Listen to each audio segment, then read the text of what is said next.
ദൈവനാമത്തിന് മഹത്വമുണ്ടാകട്ടെ. പ്രിയമുള്ളവരെ, ഈ മാസം നമ്മുടെ ഈശോയുടെ തിരുഹൃദയത്തിന് സമർപ്പിക്കപ്പെട്ട മാസമാണ്.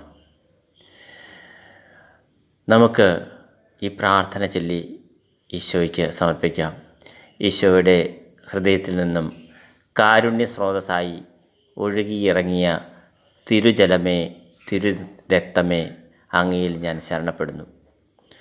ഈ പ്രാർത്ഥന ചൊല്ലി പ്രാർത്ഥിക്കുന്ന എല്ലാവരെയും പെട്ടെന്നുള്ള മരണത്തിൽ നിന്നും ദുർമരണത്തിൽ നിന്നും ഈശോ സംരക്ഷിക്കും. നല്ല മരണവും നല്ല ജീവിതവും നൽകി ദൈവം നിങ്ങളെ അനുഗ്രഹിക്കും. അതിനായി നമുക്ക് ഇപ്പോൾ മുതൽ ഈ മാസം പ്രത്യേകമായി നമുക്ക് ഒരുങ്ങാം. ദൈവം നിങ്ങളെ എല്ലാവരെയും സമർത്ഥമായി അനുഗ്രഹിക്കട്ടെ. പിതാവിൻ്റെയും പുത്രൻ്റെയും പരിശുദ്ധാത്മാവിൻ്റെയും നാമത്തിൽ ആമേൻ.